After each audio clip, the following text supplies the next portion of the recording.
What is happening, everybody? It's Wednesday night. There's a little window of time to do a live stream, and I figured, why not? Why not go live? So we'll let some people roll in here. I'll take off my glasses. We'll get more comfortable. We'll talk about the news and all of the great things that are happening. And what an amazing, super fun time I had on the Gutfeld show this evening. So yeah, I got a chance to meet Rick Grinnell. Here come some people. Some people are coming in. I didn't figure it out. I learned it. She comes from this Sunday church. I come from blue dollar, no collar, down there where concrete meets red dirt. I messed it up. All right, fantastic. Hello, everybody. We'll talk Tylenol. We'll talk about the UN. We'll talk about Jimmy Kimmel, all kinds of stuff. Looking forward to Greg tonight, says Tom Wood.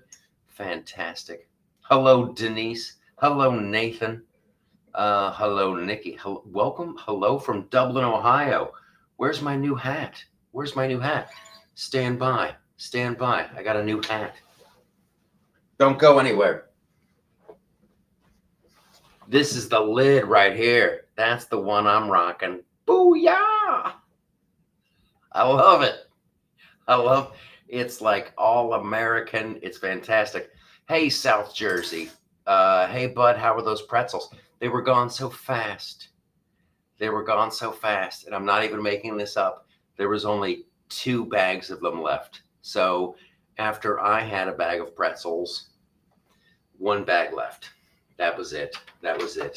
All right. So one of the big things tonight that really got under my skin, like big time, and of course you're making jokes about it on Gutfeld, is that like Google and YouTube, because Google owns YouTube, they're like, hey, we were censoring people over COVID. We were censoring them, and we demonetized some people, we kicked some people off the platform. Remember, because during this is when these Wednesday night live streams started, was during the Wuhan, and that's why I called it the Wuhan. Like I always called it the Wuhan and never COVID. I always called Trump the Donald. I still do that one. And it's like we're taking this all so very lightly. It's like, and I was joking about it on Gutfeld, spoiler alert, but it's like every couple of months they'll trot out Zuckerberg from Facebook and going, yeah, we were censoring people. We were, doing stuff. And then Google, yeah, we were messing with the algorithms. And that's what really, really bugs me, is that it's become commonplace. When you talk about censorship in America, we can't get used to this. We can't just go, oh yeah, well, that's how it is. And that's what drives me bonkers. So thanks for sharing the content. That's what I always, it's the only way. Like, I'm not going to rely on the government to go in and look at the algorithm and figure it out. They have this opportunity like every 15 months to do it, and they never do. It's like, okay, we're just getting censored. So it's always been my belief in this that they can't stop people from sharing. Like, you guys are here, you're watching the content, you share the stream, and we're off to the races. Okay. But I seriously, I want people to get, as always, I want people to get in trouble. Kay Fisher says the presidential portraits.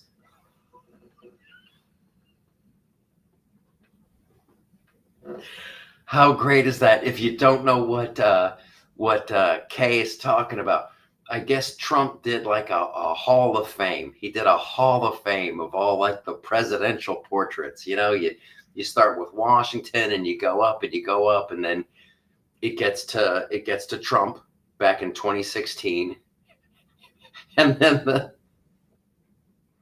The next picture is just Biden's signature from the auto pen. And then it gets to today and it's Trump again. Hilarious. Hilarious. But can you argue with him? And then it's like Trump does that as a joke, but isn't like Pam Bondi, isn't Pam Bondi embarrassed? Isn't anybody at the Department of Justice just like, what are we doing? Like, what are they doing? You've got Tulsi Gabbard going, I have a mountain of evidence, irrefutable evidence, she says, and I've handed it over to Pam Bondi. They better get going. It is tick-tock on the clock. This is like, it's the same thing that they were doing with Hunter.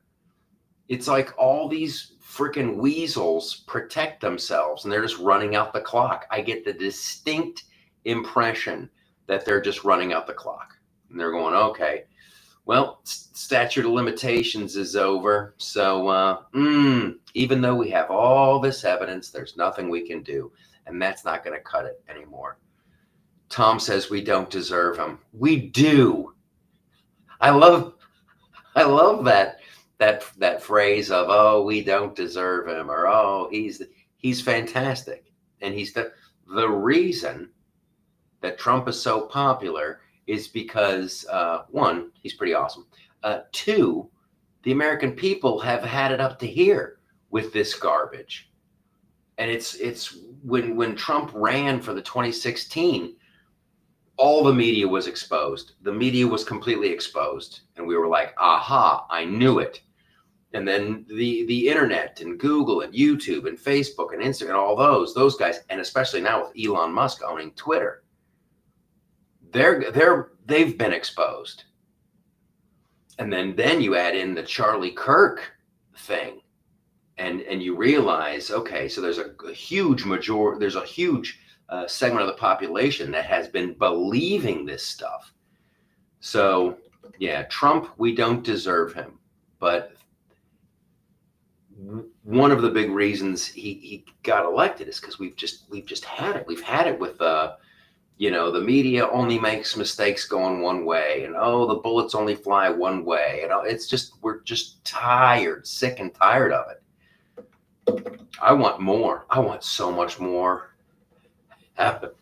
Like, we got to really get it going. We got to get it going on.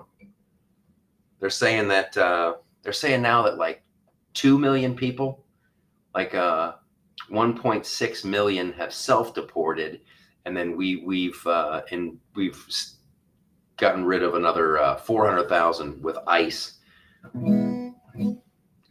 I don't know how you prove the self-deportation numbers. I really don't. But let's say it's accurate, just for fun, just so that we feel better.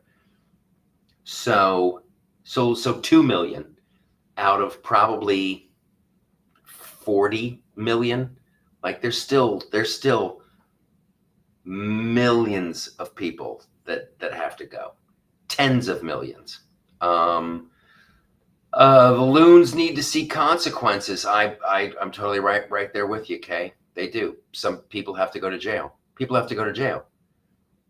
The people who run the FBI and the intelligence agencies routinely lie to Congress, routinely lie under oath, and nothing seems to happen. And then you've got, oh, we have irrefutable proof that they were trying to affect the election, and then nothing. Okay. I never liked nor trusted Bondi. Still don't. She is the stall in this 4 years. It seems that way, doesn't it? It seems that way, but not to be all gloom and doom. Not to be all gloom and doom. Here's some sunshine and rainbows. How freaking great is Marco Rubio? That dude, listen, JD Vance, that dude is strong. Marco, super strong. I'm loving what I'm seeing. George, good evening from Ohio. Yeah, George Santos is in solidarity. Okay. I'm glad we're bringing up Santos, because I do believe that is, I must have missed something about Ilhan Omar, that girl.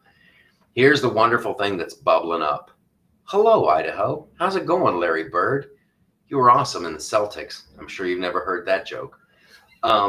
Here's the thing about Ilhan Omar. First, you have the did she marry her brother? That's whole one thing. And I did this in my video, and you guys might have been laughing too hard to notice because I was doing my Tim Waltz impression. But the reason her family came here from Somalia, she always says this stuff like, oh, I was living under a dictatorship. I was living, honey, sweet cheeks. Your dad worked for the dictator. This is the story that no one's paying attention to except myself and a handful of other like legit journalists. Her dad evidently would train people and he worked for this dictator in Somalia. And the dictator they were working for, he came out on the side of the war. So yeah, Ilhan Omar, her dad, there was talk about war crimes. There was talk about war crimes. So they had to hightail it out of Somalia because of that. Yeah. So now, then it makes perfect sense. It makes perfect sense. So she comes to America, and then her brother, who I'm sure it's not looking good for him over there, not if dear old dad is suspected of war crimes. So yeah, I bet she would marry him to save his life. That's probably one of the more noble things she's ever done. And now that she's in a position of power, her husband has an investment firm. Oh, give us money and we'll invest it for you because we're so good with money. And now all of a sudden he's got 30 million bucks of investors' money and no track record. No track record. The only other thing the dudes invested in was a winery. And there was allegations of fraud there. So yeah, once you start running around DC and going, oh, I love Somalia and I'm here to change America and help Somalia from the inside, blah, blah, blah. It's bad.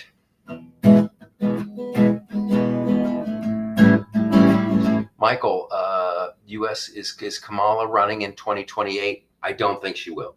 I don't think Kamala's going to run in 2028. And here's why. Her book, you can't just, you need that infrastructure. You need that infrastructure. And she's just burning bridges like left, right, and center.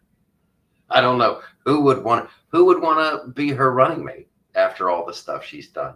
Because she's like, oh, I never liked Tim Waltz. I wanted Pete Booty Juice. I wanted the Pete. I bet she did want the Pete Booty Juice. I think Kamala is so she's burned a lot of bridges. I don't think she can run. And I think she realizes how unpopular that she is. Listen, when she ran for president, she wasn't very popular. She polled at like 0. Like her getting into the White House in any way, shape, or form is just like a bizarre and truly strange twist of fate. She doesn't poll well. She's like Hillary. The more she talks, the less people like her. It's like Hillary, you can at least make the case for her on paper. You're like, oh, she was a lawyer. Oh, she did this. Oh, she did that. You look at her resume and you're like, wow, that's an interesting person. I'd like to meet her. And then she starts talking and you're like, oh God, no. Oh no, you have to leave. No, but nobody likes you. That's the same quality that Kamala Harris has.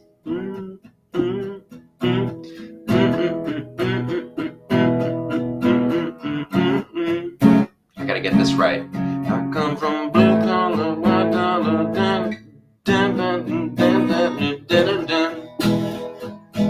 she keeps on loving me, loves me the way I am.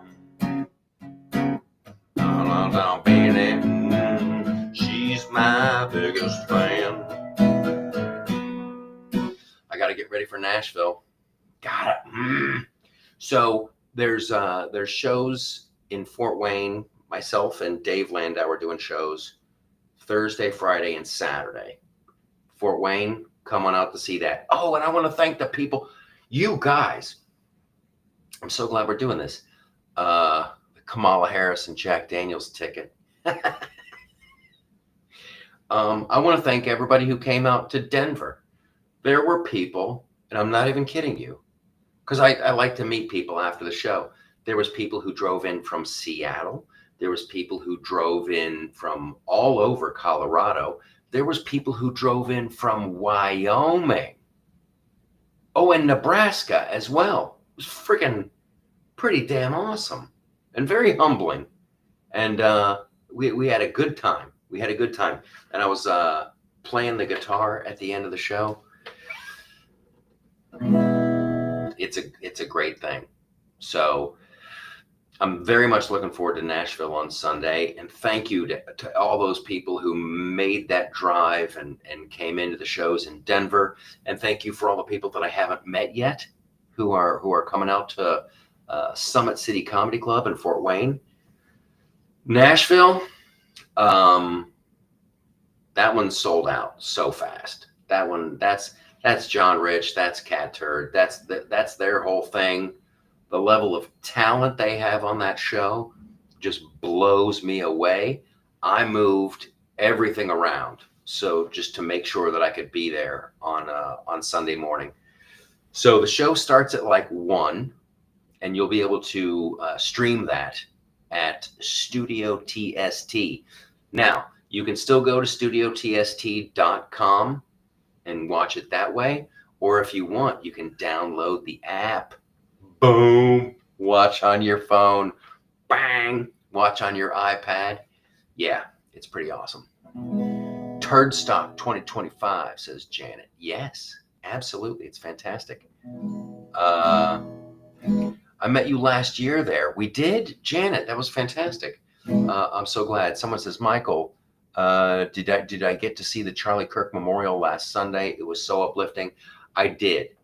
I was doing shows in Denver, but I was watching on my phone, and then I went back through, watched a bunch more of it, and I put up I picked some moments that I really liked, and I put them at the loftusparty.com, and I think I titled it Scenes from the Charlie Kirk Memorial. That was fantastic, you guys.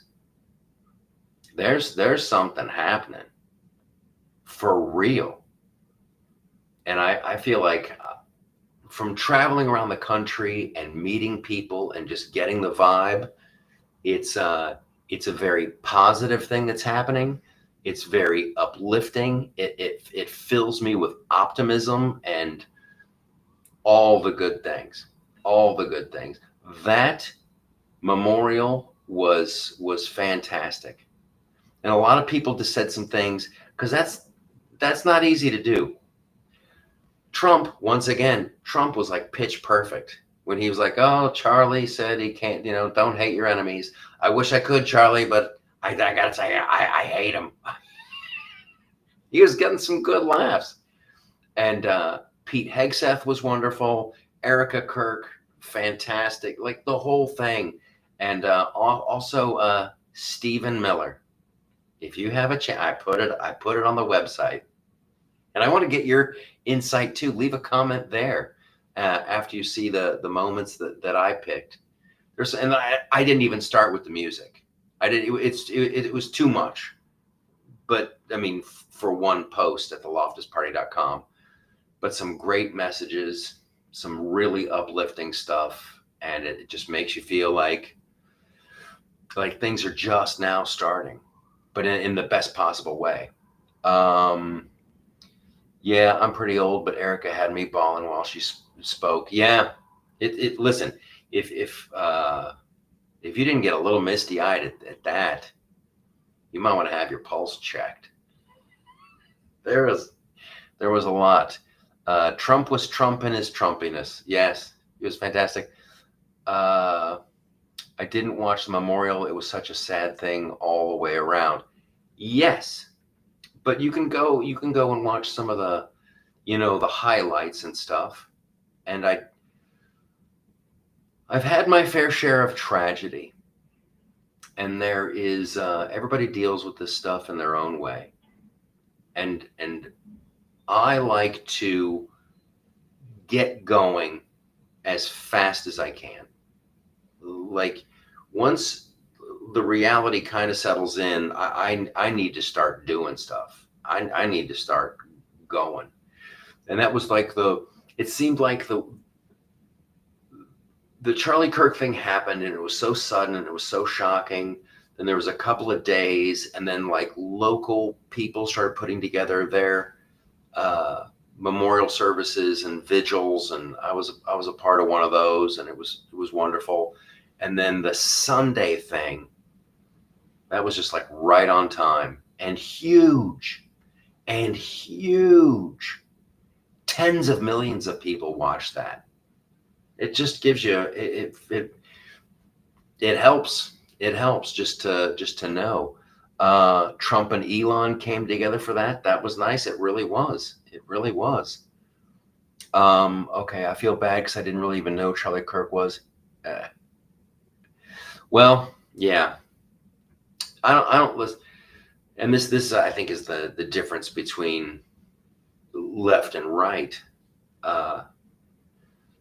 When you're on the right and you're a small government person, or you're a constitutionalist or a libertarian, however you want to put it, whatever label you want to give, I'm confident that in 99.9% of the debates, you're going to be right.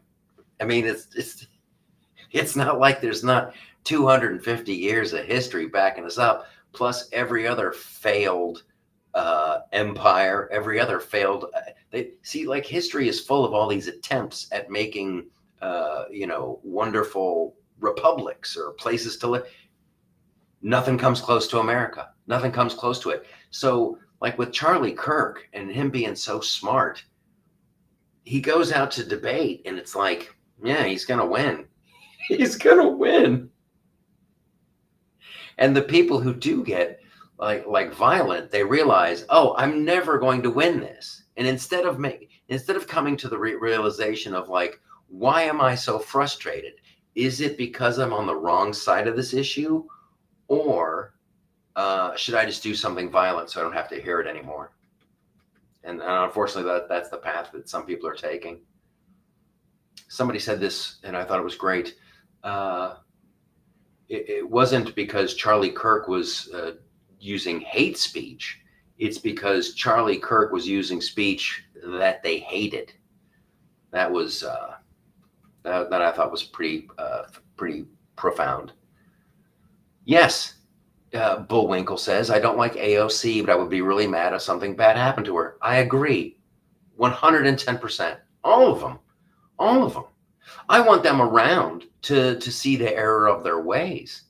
I want them around to go like, oh, I owe you guys an apology. I was freaking Looney Tunes back then.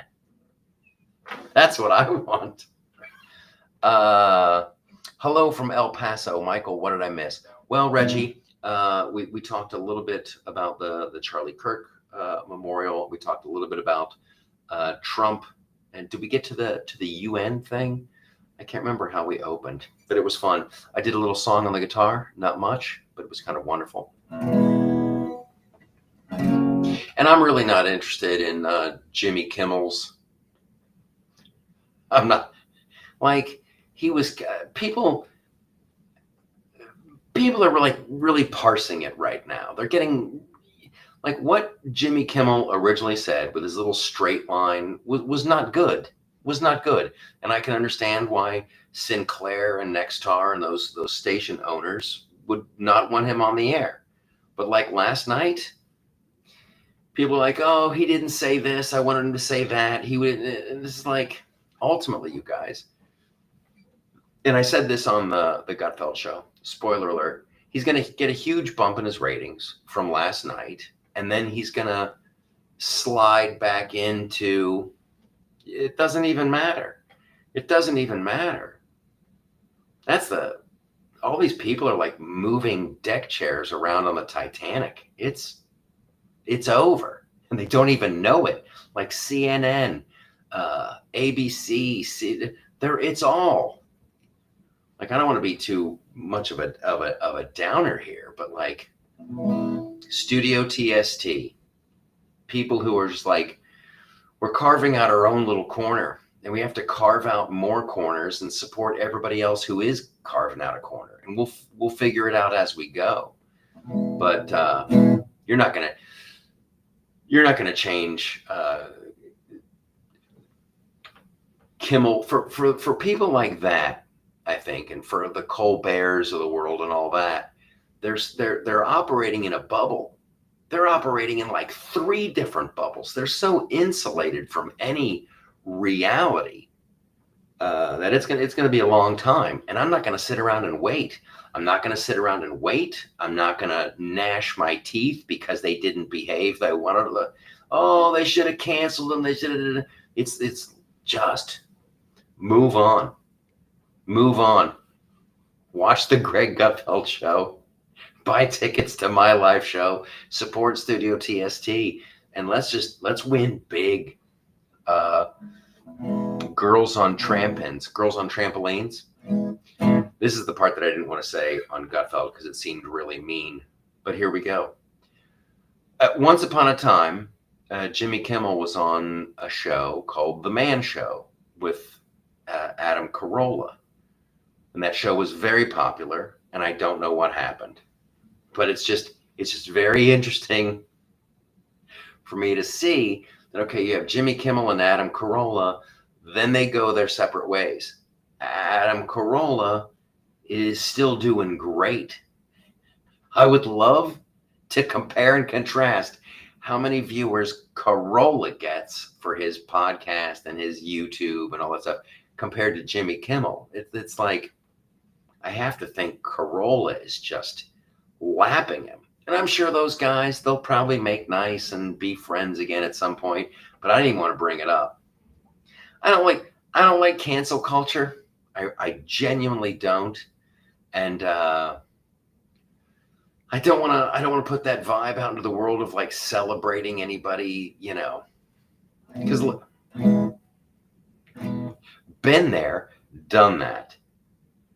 I'm not going to make this about me. I've had my fair share of like run-ins with people who cancel. We are all Charlie Kirk. After Erica Kirk stood in front of 100,000 plus Patriots, Mission One went around the world and quoted him. Yes, that was wonderful. She's great. Please bring it up, says Michelle Ryan. You just want to get me in trouble. How dare you? How dare you? All right. One of the best parts of the Man Show since Fox, the guy who played the piano and could drink a beer. Yeah, I remember that guy. He would play the old songs, and then he could just open up his throat and like chug a whole beer. There's people like, well, I don't know if they're around anymore. There was this wonderful lady. She probably passed away years ago. She played the accordion in like beer halls in Columbus, Ohio. Her name was Esther, and it was the most like old timey. The shit she was doing was probably popular in 1942, and it was still popular in 1992.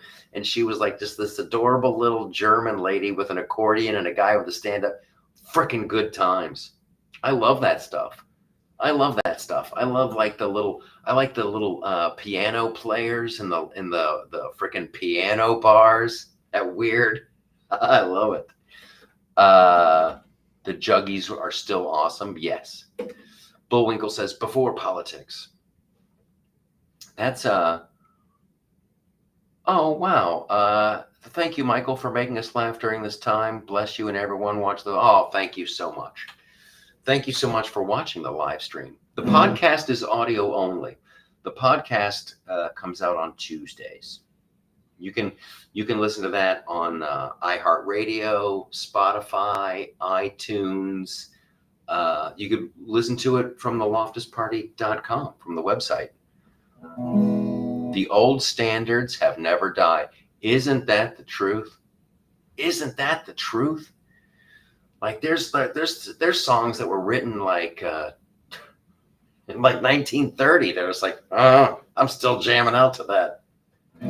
What's that stuff today? Who's the biggest band today? Who's out there just like, is it Coldplay?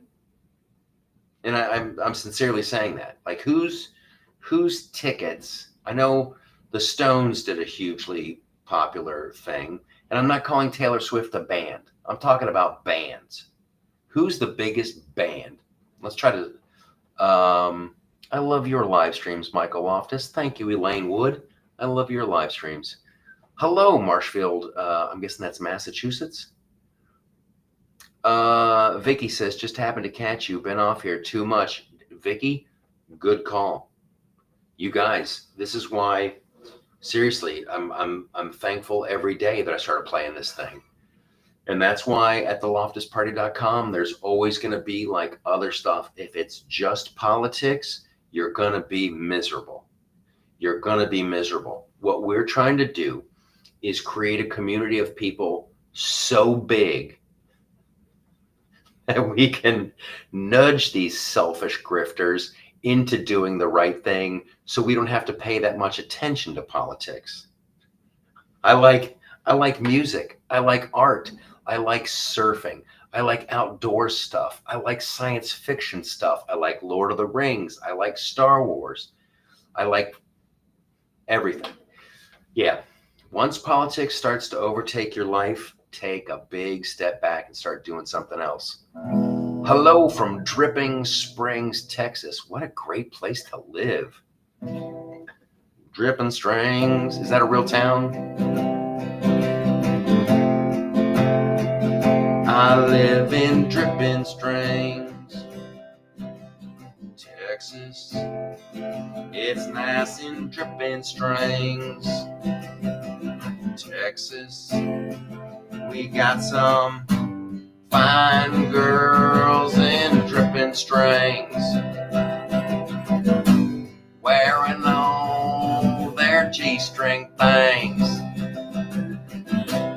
That's a good Dripping String. You got some nice girls down in Dripping Springs. All right, I love you guys. You're fantastic. We're not going to go terribly long.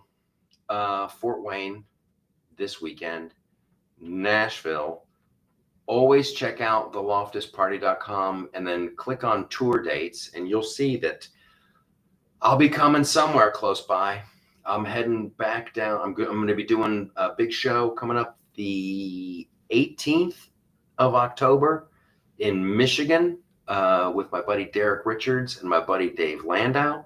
Then there's more shows coming up in Florida. There's more shows coming up in Iowa. But check the website for all the dates. And I hope you dig Gutfeld tonight. We had an absolute blast. You guys are fantastic. We'll talk very soon. Peace and love. And one last thing. Why are those pants still on?